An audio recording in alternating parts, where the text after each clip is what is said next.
Hello and welcome to Cubs on Deck. This is Greg Zumach. I'm flying solo today because we've got a Q&A episode. It's kind of an interesting time for the Chicago Cubs organization. We've finished the draft, we finished the trade deadline, and we have a better picture for what the organization looks like from a prospect standpoint.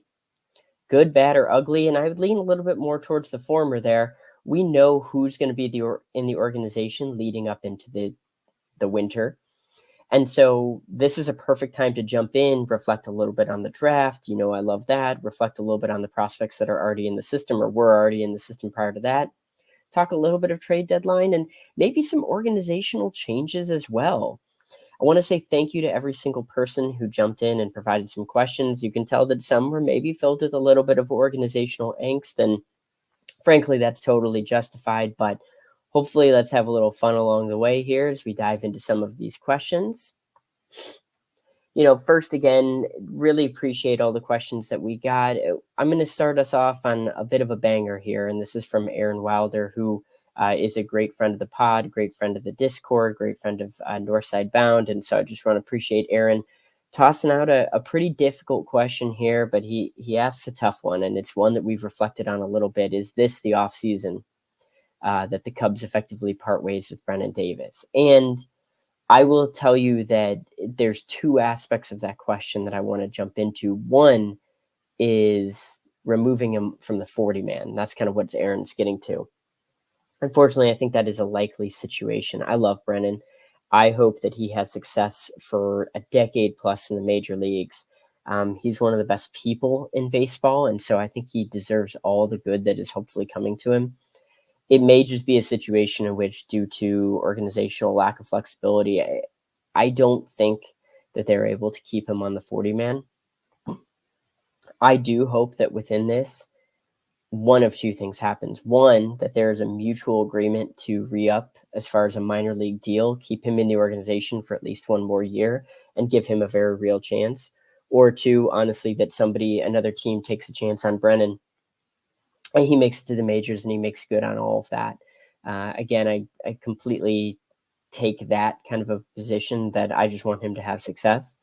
I'm very disappointed that they couldn't make it happen this year. The injuries play a factor, but also it's a little disappointing that he was playing pretty well. You could have maybe ridden the hot hand. He was already on the 40-man earlier in the season just to see what it is, reward him for a lot of good, and ultimately even then kind of put him on the 60. It's a really tough position, but I do think that could have been a route. So unfortunately, of the two things there, part ways with them. I'm hoping not remove him from the 40-man. Unfortunately, I think it is kind of the natural next step, which doesn't make me happy at all. But we started with a banger. I think we unfortunately, let's get to a little bit more of the optimistic questions here. Another great friend of the group here, D West, who has a good pod of his own. I've been on there before, Bat Flip pod, excellent work. He brings up a guy that frankly we do need to be talking about more, and this is how legit is Johnny Long. D West has got a couple questions here, but I'm going to jump into Johnny Long here, because what Long is doing is pretty crazy if you think about it. Johnny Long, 9th round pick last year, has absolutely made good on what he is supposed to be doing there. Anytime you get any kind of impact, like remotely close to a late day 2 pick, somebody that wasn't an oversought selection, you have to feel good about it.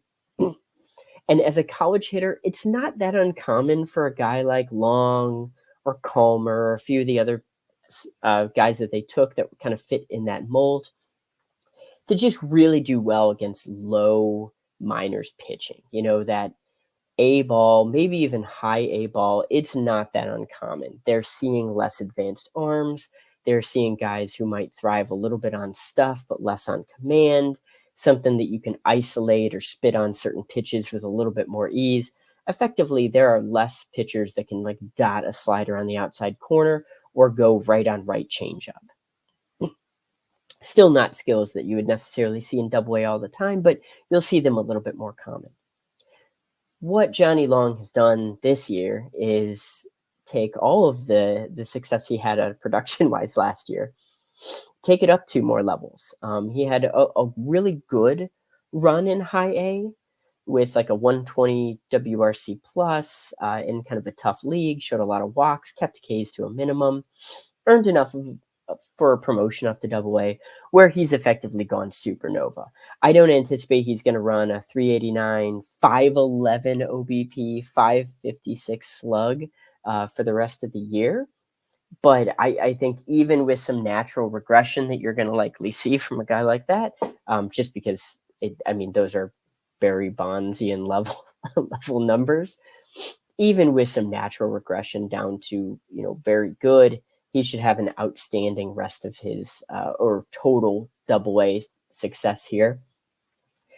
I do think he is somewhat legit. The question ultimately becomes is, where do you think he is going to wind up from a defensive standpoint? He's played only a handful of games that weren't a DH or first base this year. I think it was 4 games at third base. He played at least a game or 2 in the outfield, couple at DH. I take it back because he actually played a little bit more third base at high A, but we're still probably talking about 10 games total for the season. The vast majority is first base or DH. That's probably where I would anticipate that he would wind up. But if you can be a first base DH who can actually play a handful of games at third, handful of games in the outfield, it does add to the profile. He's a right kind of a hitter. That's something that isn't super appealing. But again, if you keep producing, if you keep mashing, and you're showing the good kind of batted ball data, minimal whiffs and chase, lots of walks, minimal Ks. At the end of the day, like, baseball teams find roles for those kind of guys. He's not Rule 5 eligible until after the 2026 season, but he is a guy that probably forces his way up, maybe even at the end of next year. And then that's just a really ideal kind of a guy to have. It may be somebody that he's more carving out of a bench role. He may be more of a second division starter. But honestly, you're going to want to have, like, this organization needs successes beyond their first 2 rounds. This is something that they've actually done fairly well with the draft, is get organizational value after those first 2 rounds.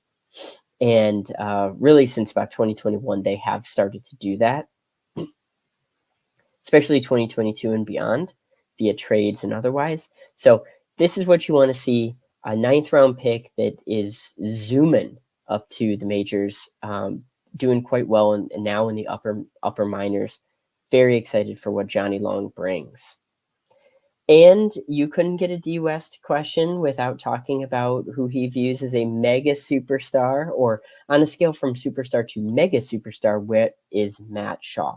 And Matt Shaw, I think that maybe this is going to sound a little disappointing. I don't think he's a mega superstar, because I would really qualify that as, probably a top 5 player in all of baseball. And that's just a hard profile for anyone to make, right? Like, we are talking Cal Tucker, we are talking Shohei Ohtani, we're talking Mookie Betts. These are top 5 overall players. So I don't think he's a mega superstar. I don't even think that I would put necessarily superstar on Matt Shaw. And again, this isn't supposed to be disappointing. What Matt Shaw is showing you is that he possesses a lot of qualities that make him potentially really plug and play by the middle of next year in the major leagues, and do so for a really long time. He's done a great job of getting his walks. He's done a great job of minimizing Ks, keeping those to a pretty reasonable, about 17 to 20% range. That's absolutely playable. That's the type of offensive profile that some organizations have really started to gravitate towards. I mentioned Kyle Tucker. That's the type of profile that Kyle Tucker has. Now, what Kyle Tucker has is also the ability to hit like a WRC plus of almost 180, which is just absolutely insane. So you can see some of the similarities to these type of real big success story type of profiles. Matt Shaw has those type of skills. Where I think it's interesting is how he still is such a opposite field approach. he started to pull the ball a little bit more to the inside. That will be the key to go from a guy who is a very good regular, a consistent, 3, maybe even 4-win type of a player, to something that takes him up a notch, is generating pull side power. He has the ability. He's shown the ability. It's just a more consistent approach, effectively taking the ball where it is, hammering the ball on the inside while still being able to drive the ball to the opposite field.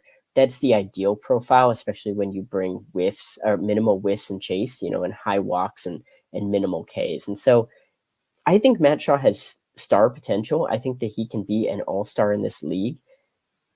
Defensively, I think he's probably more of a second baseman with a guy who can maybe play a handful of games around the diamond. You don't want to throw Ben Zobrist as an overall comp out there. I would never do that. Ben Zobrist has more of a Hall of Fame case than I think people want to really admit. So it's not that, but a usage pattern of a guy who's just kind of playing all over the diamond.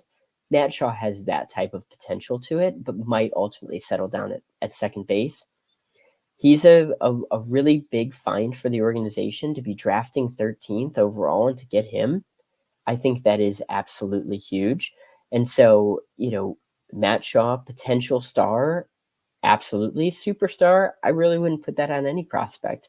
Probably wouldn't put that on any prospect in the minor leagues outside of who has eligibility, outside of maybe Jackson Holiday.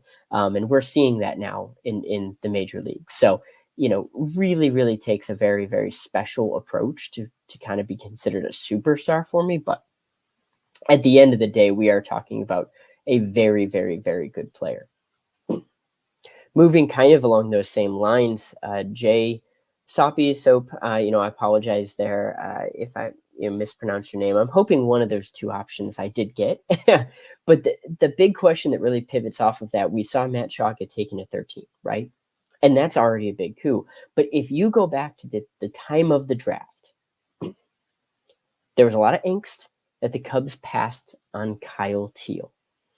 And I think that it is justifiable angst in the sense that this is a guy that was pretty consensus, probably about top 5, top 6 overall player.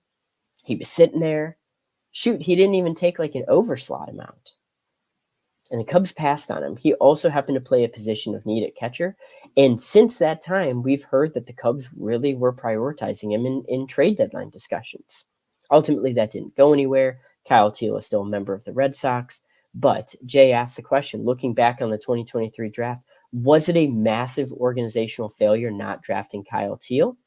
And he goes on to say the system is loaded with middle infielders. The big leagues are blocked with Swanson and Horner. And I'm going to dive into a couple of these pieces here. Massive organizational failure, totally not, right? Like we just talked about what Matt Shaw can do. If the Cubs had taken like a huge swing and a miss, a guy that like completely flopped, yeah, I think we could. I still don't know about massive organizational failure, but like you could say like, hey, like they passed on a guy, the guy they took completely flopped. They could have had their catcher of the future. Instead, they may have their second baseman of the future, like as soon as next season. And middle infield is still a desired position. There's still a ton of value in that. Totally don't think it's an organizational failure. I think that you could make a pretty compelling case that you could have gone Kyle Teel, but there's still a lot of development steps that we don't know. And Matt Shaw forcing his way all the way up to AAA about a year after he was drafted isn't going to make anything an organizational failure. It wasn't necessarily a bad process. The outcome is great. The guy they got is really good, both from a personal standpoint and from a success on the field standpoint. So I'm definitely not going to say it's an organizational failure. Now, the next question is, are guys blocked? And I think we got a couple questions of these, but I'm just going to kind of tackle this in general. I see a lot of stuff about these prospects are blocked. And I don't believe that there's a single prospect in the organization that is blocked. When you look at blocked, like truly blocked at the major league level, you're effectively talking about players that are all-stars, even MVPs, Hall of Fame type track players who are not leaving and they're signed for like 6-7 years, with a player that is, 23, 24, 25, losing Rule, 5, or, becoming Rule 5 eligible. Effectively, you're talking about Michael Busch, right? Like Michael Busch and Joey Ortiz were the two guys last year that were truly blocked, that were moved. Michael Busch was 25 years old at the time, blocked by literally 3 Hall of Famers, right? Like Mookie Betts, Shohei Ohtani, and Freddie Freeman are pretty much all on a Hall of Fame track. And when I considered Mookie kind of playing more second base there, I know he plays shortstop now, but second base, that is 3 guys who play the positions that you could conceivably put Michael Busch. And a third, an all-star in Max Muncy, who, again, Michael Busch didn't really do super well from a third base standpoint, but like that's the type of position. You are talking about 3 Hall of Famers, a 25, blocking a guy, and an all-star blocking a guy who's 25 and really moving beyond the point where he's going to have organizational value. That is blocked.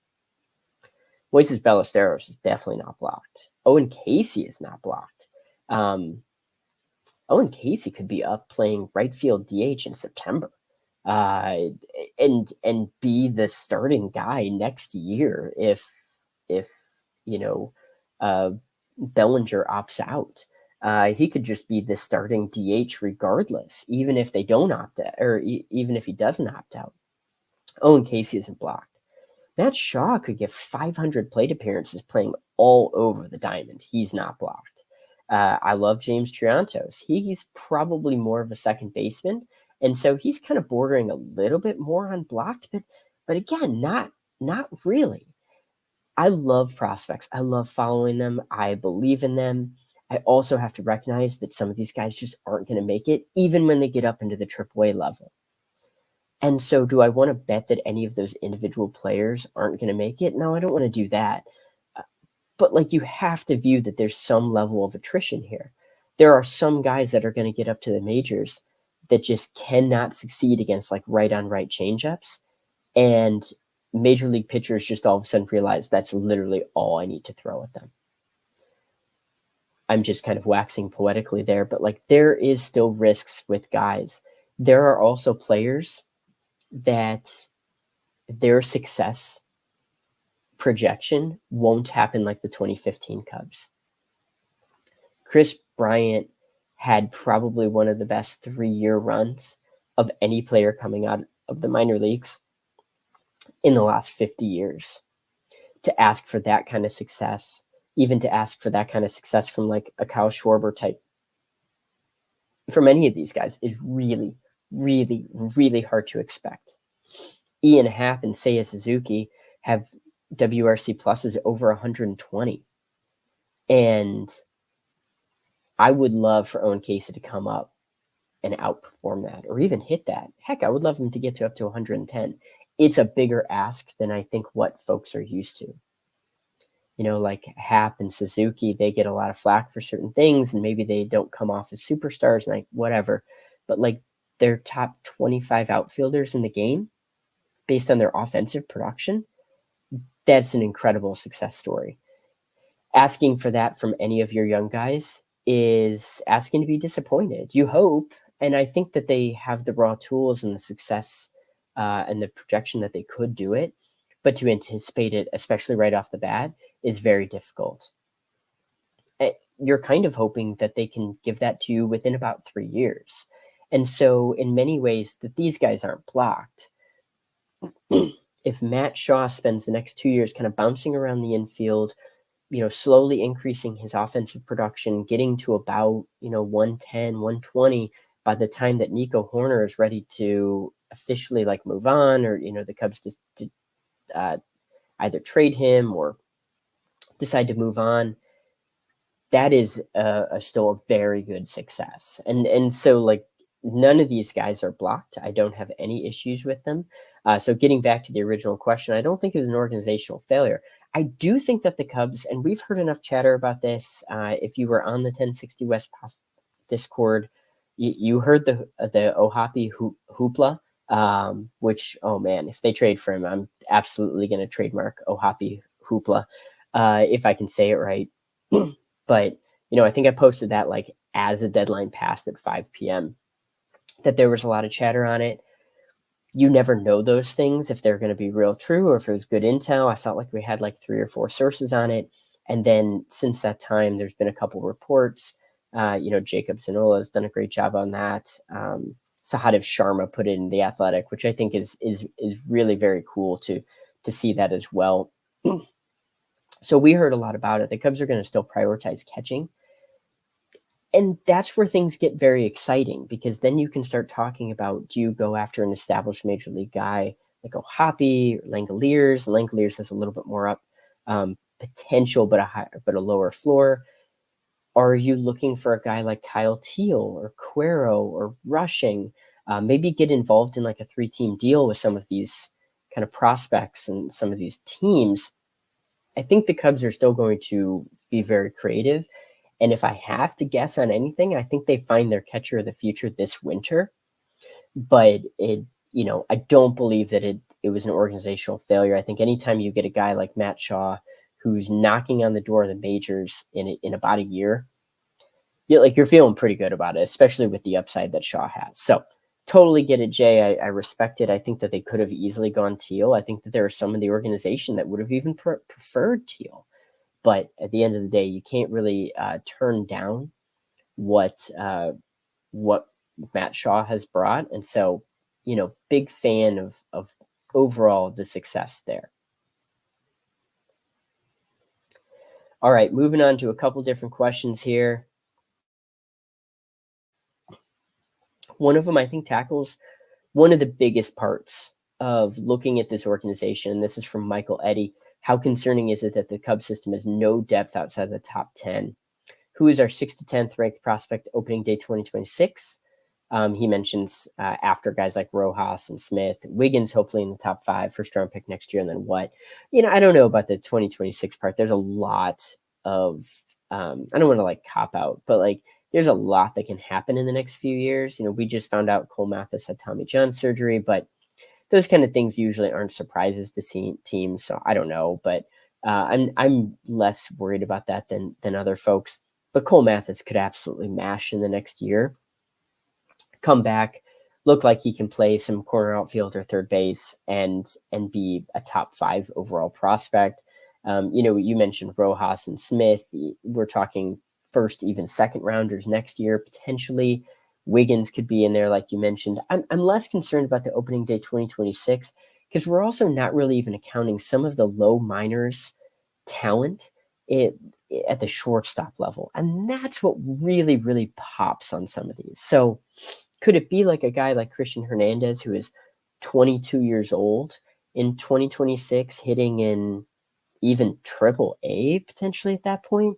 Absolutely possible. Could Fernando Cruz do something very similar and be in, high A or double A in 2 years? That's possible. That one maybe is a little bit less likely, but these kind of guys possess sometimes superstar potential, can really, really pop. And shortstops tend to always be valued. And so I'm less concerned necessarily about the cliff as some other people, because what the Cubs have invested in is heavily these very young shortstop prospects, and they're not all going to pan out.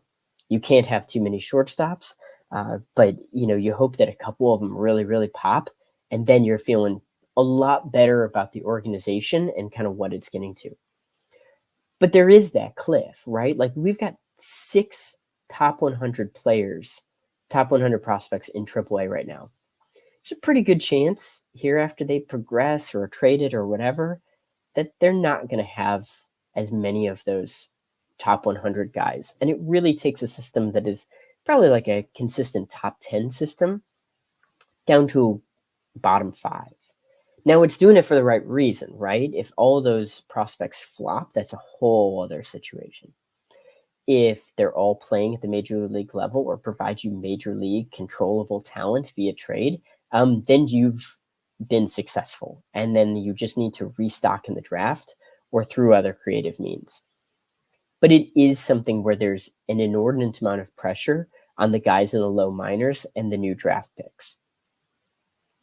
I believe that some of the guys that the Cubs targeted, you feel pretty good about them kind of popping. Eli Lovich is a guy that gets an incredible amount of publicity from folks inside the org, even folks outside the org. They really like that pick. He could totally pop.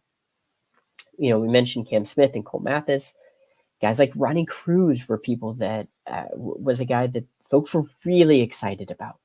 And so Ronnie Cruz, Ty Southerson, I mean, these are definitely players that, again, that investment at the shortstop level, middle infielder type of prospects, those guys can pop. So I guess ask me in 2025 or ask me after I see what happens with the Cubs from a trade perspective this winter. But at the end of the day, I'm a little bit less concerned about the cliff just because of the profile of the players that the Cubs targeted really heavily. Young shortstops. You feel fairly good that with a lot of them, a couple of them work out, and you're feeling pretty good from an organizational perspective with a talent. A lot's going to be made on this draft class and the next draft class. So fingers crossed those guys kind of pop. But at the end of the day, I think at least some of the profile of the guys they targeted, you feel pretty good about.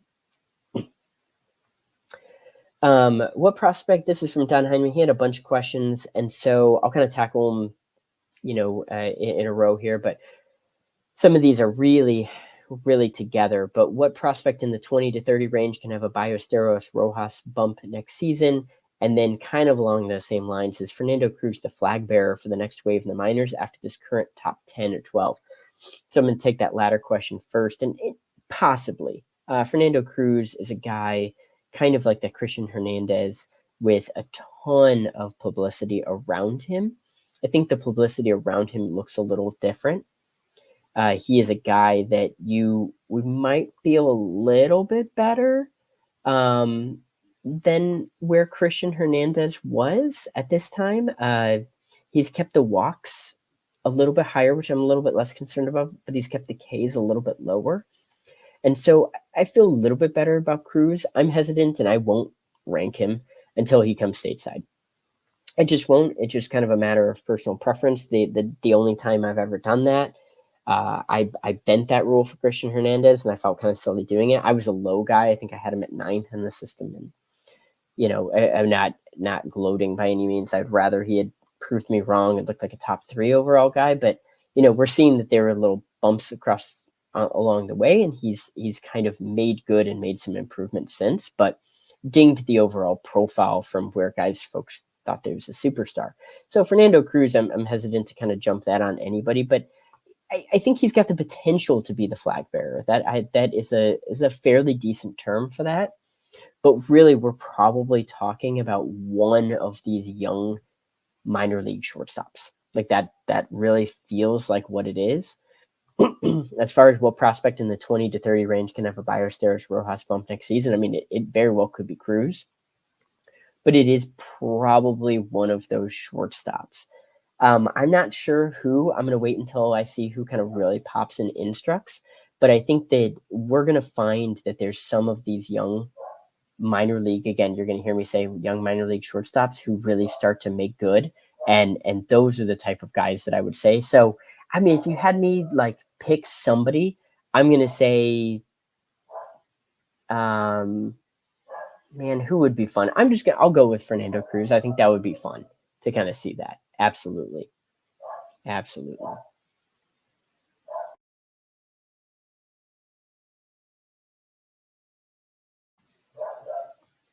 All right, jumping back into some of these questions here.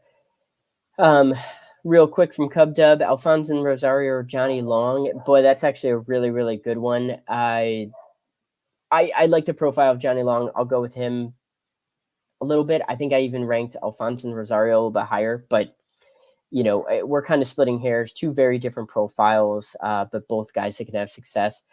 I'm just going to trust Johnny Long handling things at AA a little bit better than Rosario, but like next year I could look really silly and shoot, I would happily do that.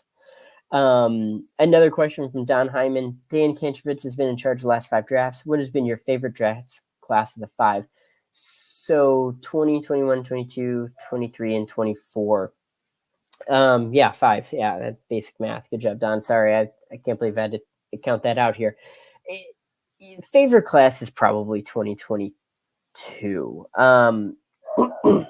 Not only because I think the Horton pick was an inspired one. I think that it was the right type of selection. It was a bank on upside. And it was something where they were able to really quickly turn their savings into another high upside play in Jackson Ferris. Additionally, they really loaded up with some other guys that I was fans of. I mean, I think the Brendan Birdsell selection is looking good. The Connor Nolan selection is looking good. There's a few of them that really were good, and then they took some big swings on day 3. Those have been a little bit mixed, but I feel pretty good about it. 2023 might be one of the more successful drafts, though, and so I like the process of 2022 the most. I think 2023 might be more of the successful ones, but really, I mean, I have a lot of respect for Dan Kantrovitz and the way kind of he goes about organizing that team of scouts and cross checkers and scouting supervisors, and I just have a lot of respect for what he and Scotty Munson have kind of done. And overall, the biggest strength I would say is just the overall process of it. This isn't to knock what the Cubs were doing before. I mean, that they had some key successes since like Theo Epstein took over, but I think the overall process, at least from what I've heard behind the scenes, is really strong. And maybe if anything, the biggest success is far less of a reliance that you have to hit on the top round or even the top 2 rounds. It was so long. Again, this isn't to knock anybody, but it was so long between the Cubs actually hitting on a guy after like the 2nd round.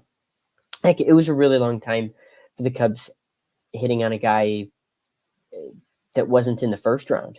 I mean, really, 2014 was a rare situation with Steele and Cease, and that was heavily factored in because of Kyle Schwarber. But outside of that, the Cubs just did not have success. And so you'd look at these guys and maybe you dreamed on them in the 18th round, but you just weren't getting success from that. You weren't getting tangible results from that. I think David Bodie was like a brief exception as well. And that took a really long time. So I think my favorite part is that I can look at a draft class run by the current regime and have a lot of respect for the process that goes behind it, but also feel like there's guys on even day 3 that I can look at and say, there could be major leaguers there. And that is just so much more fun for me. From a purely like aesthetic point of view, I really value having the ability to dream on all 20 rounds. I think that the 2020 class is kind of a weird exception where they weren't able to roll out all their processes. That's not to absolve anything. It's just something that when I look at how they go about what they do now, I don't really lump 2020 in there in the same way, just because things weren't kind of up and running. And you could make the claim on, misses as well as hits, right? Like, I just think that it's not as informative of the overall process going forward as really like 21, 22, 23, 24. And so, that's kind of how I view it. And especially with it being a 5-round draft, I think they got what they did. And, they had some disappointments as well. But at the end of the day, I think it's those last 4 drafts that really are the most informative. And, I have a lot of respect for the way folks behind the scenes go about it, and the way that scouts grind. They always have. But you've got guys like Ty Nichols, Billy Swoop, and many others who have really had a lot of external publicity maybe in the scouting community. Like there's a lot of mutual respect when I ask folks in other organizations. They have a lot of respect for the scouts in the Cubs organization, which, scouting is a tight-knit community, but it's always nice to hear, if nothing else. So anyway, Don, I appreciate the question there. I'll piggyback another question that you have here, Don. And now there's been a month to reflect on the draft. Are you content with the Cubs draft, or is there a change you would have wanted in the first 3 to 5 rounds? Well, I mean, content. Yeah, I think so. They took a lot of guys that there was a lot of fun players in there, and so. I am going to, I don't want to spoil too much of this, but I'm actually working on this right now. And I'm going to create what I do every year is an entire shadow draft, which is that I have some rules to it, but I take all 20 rounds. And the rules are effectively that I draft as if I was going to be the Cubs. I can't buy anybody down. So they have to be available at the selection that I pick. They cannot sign for anything less than what they already agreed to. I can't select any people who didn't sign. And so that's kind of the key there. So there's a lot of players that I really liked who didn't sign, went back to school, etc., or went to college. Can't sign any of them in this. And I do a full 20-round draft. I do include some undrafted free agents and sign them for the amount that they would have signed. Maybe that's bending the rules a little bit, but I figure if a guy signed for 150 and I take him on day 3 and sign him for 150, it's probably pretty fair. But I'm going to do that whole thing. And so it will be more fun than just picking the Cubs selections. I do have guys that I would have taken otherwise. And the timing of this isn't like super ideal. And not in any reflection of the news about the Tommy John surgery. But, one, tidbit is I probably would have done something different than Cole Mathis just for a different profile. It doesn't mean I don't like Cole Mathis as a prospect. But I would have done something different, try a little bit, maybe lean into variance a little bit. And so I'm probably going to be doing that. Here, I need to finalize all 20 rounds. I really need to finalize the first 10 rounds, then I'll have a better idea on how the money works. But I'm actually working on that process right now, and it probably with the full write-up and literally with full write-ups of all 20 rounds, probably lead into like the first week of September, maybe around Labor Day. So I appreciate it, Don. I don't want to steal too much of this, but you're going to get a whole article so you can see exactly how I feel about it and what I would have done. But overall, content, yeah. I mean, I think that they drafted fairly well. Could there have been other ways they could have gone about it, lean into variance a little bit? Yeah, I do think so. And I'll explore that with all 20 rounds. All right. Paul Solars, another good friend of the accounts. Greatly appreciate when you can toss in your insight. He's a good follow too. By the way, a lot of the folks here are that have been mentioned are really good follows, but Paul writes up these really cool organizational reports. So I highly recommend just kind of giving him a follow. We're using Twitter. I don't know if he uses anything else here, but Paul, so his account is at Paul, Paul, Solars, Solarz. Well worth the follow. Really kind of cool insights, takes a different lens on some of the organization. So Paul's asking the question, Triantos seems to be developing into Nico with more power, less glove. Is that what the Cubs want at second base? And then he goes on to say basically like he would prefer somebody like Shaw at second, Cam Smith at third, and etc. So, the Nico comparison is kind of an interesting one. Probably not one I'd really necessarily make with Triantos. I think from an offensive perspective, there's some similarities. It's a contact heavy profile, not a heavy walk profile. Where I think is a little bit different is that, Nico actually hits the ball a little bit harder. In many ways, he's got some juice, but it's heavily on the ground or the opposite field line drives. And so, Triantos shows a little bit of that as well. I think that there is some more pull side power that James is able to get to that just will take a little bit of time. We've talked a lot about, or at least I've kind of thrown this out there, that I think that there is maybe some underrating of James Triantos. He would be, if he was draft eligible, he would have been draft eligible this year. So he would have possibly been playing in the College World Series for UNC. and a guy that you're probably looking at as a pretty consistent first rounder, somebody with a heavy contact percentage, maybe a little bit less juice. But we saw teams prioritize some of those players. And I really think that he's probably would have been about a top 15 to top 20 overall prospect in this draft. Instead, he went to the Cubs. He signed out of high school, and he's already in AAA, which would be a heavy, heavy ask. He is only 21 years old. He will be 22 next year. He's not even Rule 5 eligible until after 2025. So there's still a lot of growth to James. And part of it is just letting him kind of work on his pull side power. I think it's really, really key to his overall profile and something that he needs to work on. But it also something that, frankly, I think folks understand. And I'd be really surprised if James doesn't know that too. And James probably knows, and the Cubs know a heavy amount more. I'm vastly oversimplifying things. But taking some walks, which he's done a little bit of a better job of recently, and adding to some pull side power really, really helps unlock the overall profile there. But he keeps his strikeouts to a very, very low number. As a 21-year-old in Double-A, he had a 9.7% K rate and 129 WRC plus. The Cubs effectively promoted him after he had a 300 batting average exactly. That's a really good profile, and it's not super sexy, but it's something that a guy could play a really long time in the major leagues on.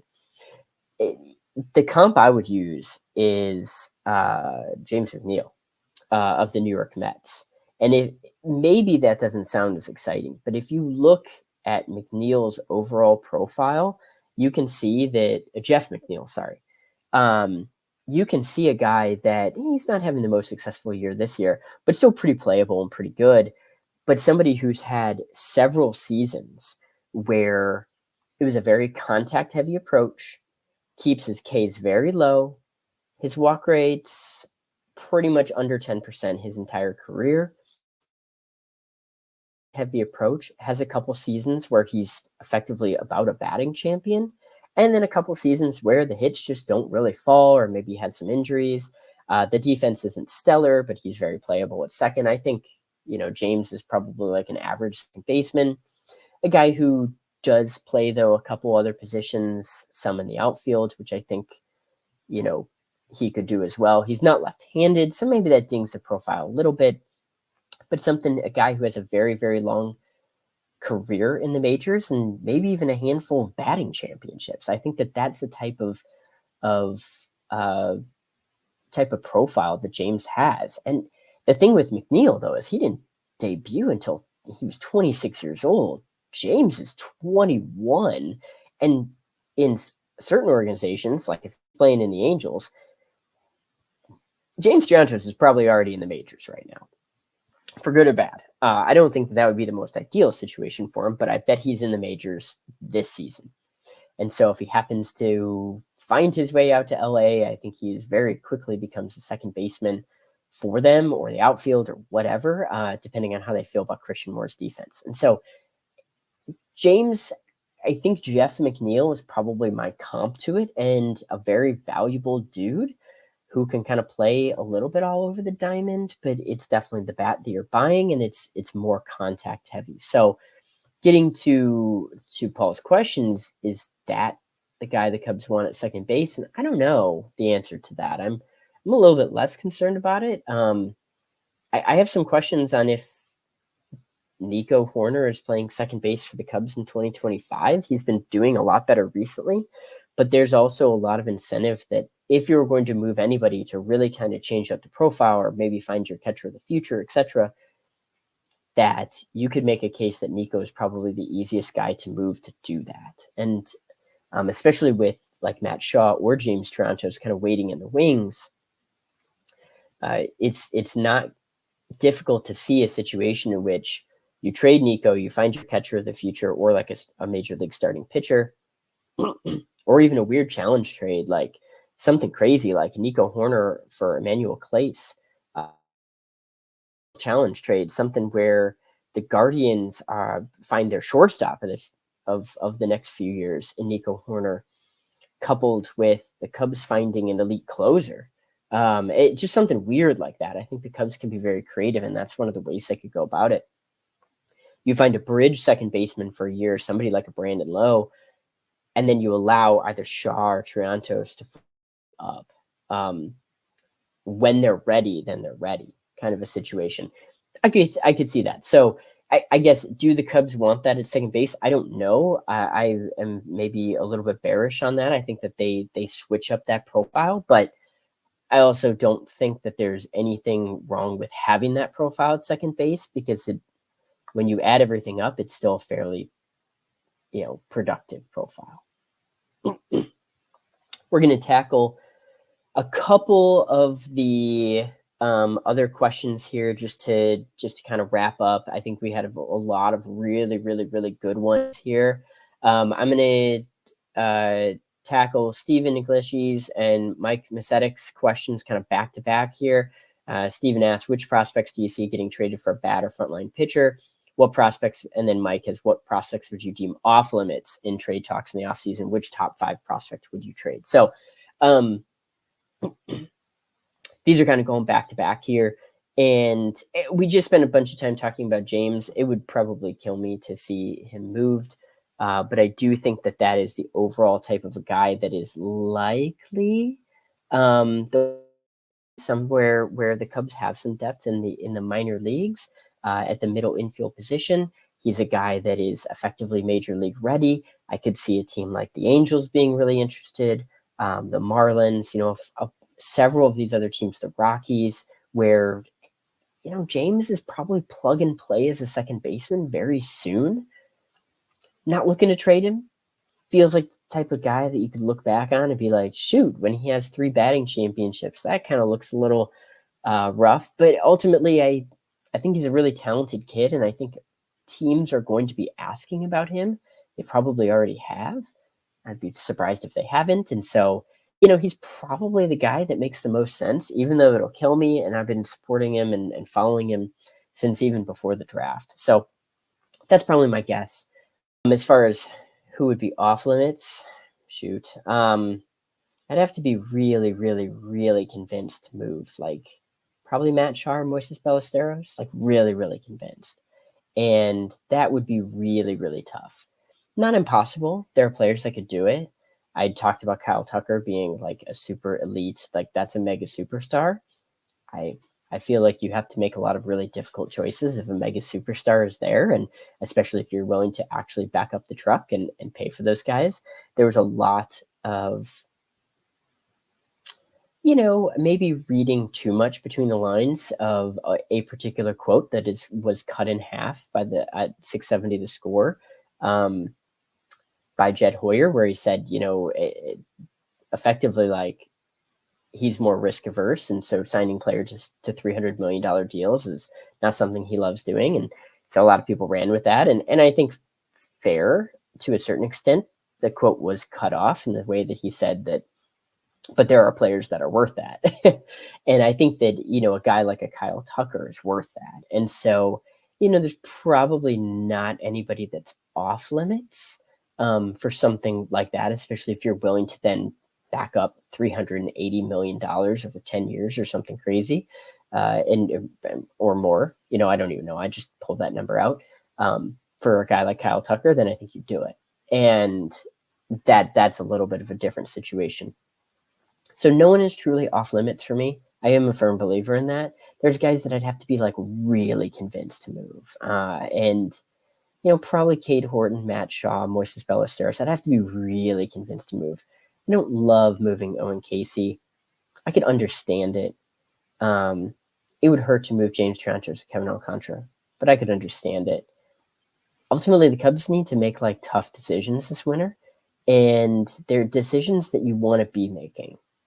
They're not decisions like, which guys should we sell off because let's do a rebuild. It's more, okay, we built up this minor league system. Most of them are pretty close to major league ready. They're not blocked, but if they all hit, we don't truly have space for all of them. And so, but we can address long-term positional needs, starting pitcher, catcher, something like that, we could effectively bring in a major league all-star with team control now. Who do we, ultimately, who do we feel comfortable moving? And those are the tough questions there. But I would say that we see a very significant Cubs trade this winter.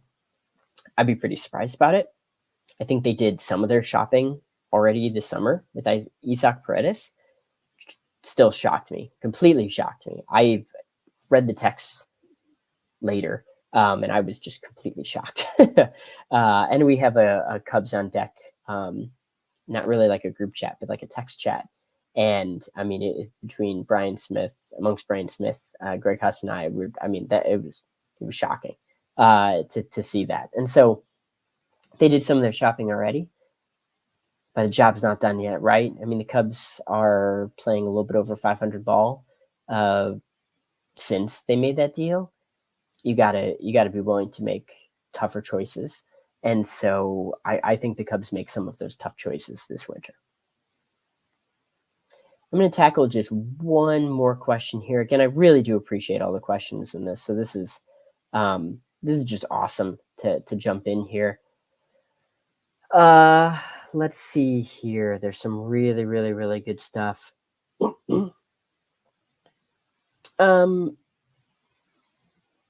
I'm just going to tackle one from Tyler Jerschel. Why doesn't Nazir Mule get more recognition? That's a really great question, Tyler. And I think ultimately it's because the injury just led to a bit of a waiting pattern. With Nazir Mule kind of having Tommy John right away, he's a guy that you just felt like there was a lot of really cool excitement, and then we didn't get to see it, for pretty much 2 years. There's also some player development issues that I think they're still working on, which is heavily the walks. Right? I mean, he's had, about a walk an inning this year, and that won't be sustainable. Control is usually the thing that comes last after Tommy John surgery, but I also said that about Drew Gray, and so it's still something where we're waiting to see him all put it all together. But I think if you are dreaming on upside, there's absolutely nothing wrong with having him high. And he is absolutely a guy that is fun, very fun to root for, flashes some pretty crazy stuff. And it's not an outer realm of possibility to imagine him like really taking off. So, if you're a big Nazir Mule fan, and I mean, I told people this, like, as the draft pick was coming in, I was like floored that they went that high of upside. Another reason why I really like the 2022 draft, it went for upside. Probably better than most other classes that I've seen since I've been following the Cubs, like as a 12-year-old following the draft. It's one of the real swings for upside, that class. And so Nazir Mule is part of it. And it was just a really, really, really fun selection. So I think we're just waiting on, it's because of the injury. And then he hasn't like really put it all together, which isn't surprising. He's a fairly young dude. He's 19. It's almost 20, but he'll be 19 for the rest of this season. He'll be 20 like next year. And so, he could be a guy that just totally things click. There's an intention change. There's a slight mechanical tweak. He gets his walks down to like 4.5 per 9. Maybe like a walk rate of closer to about like 10%, something you can play with and feel, pretty comfortable with, and then feel really, really good. That's totally possible. He's an exciting guy. I'm fascinated to see what they do with him. And so, yeah, I think it's a very fair question, Tyler, to ask why he doesn't get more publicity. But I think it could be coming, and yeah, be a part of it. I think that's great. So, hey, we had so many awesome questions. I appreciate you jumping on to listen to me wax poetically. Let us know what you think about these Q&As. It's something that we try to do. Greg Huss is an absolute champion. He is the captain effectively of our Cubs on Deck team, and he just does this amazing job of like organizing all this and keeping this. But anytime we can kind of give him a little bit of a break and jump in on some topics, just do some Q&As and engage with folks, I think is always a fun thing. So let us know what you think about these. If these aren't your style, that's totally fair, and we kind of want to know that too. But I really do love engaging with folks. And if I couldn't get to your question, I do apologize. I'll try to maybe answer a few of these online or reach out to some folks on that. But they were great. I really appreciate them. And let's do this again sometime soon. So with all that said, I'm Greg Zumach. You can find me online and most accounts at Ivy Futures. I'm at the 1060 West Discord. You'll also see me, of course, write for Northside Bound. I've got some draft pieces that are coming up. We're actually starting our 2025 draft class review a little bit earlier this year, so we've got some exciting stuff on that. Not going to be dropping mocks yet. There's a lot of work to be done there, but really getting into our reviews, our profiles a little bit on the earlier side just adds to more reflection and some more time to really dig into the players. So with that being said, hope you enjoyed this episode of Cubs on Deck. Please give us a like, review, follow, jump in on YouTube. Let us know what you think about these. And with that being said, go Cubs.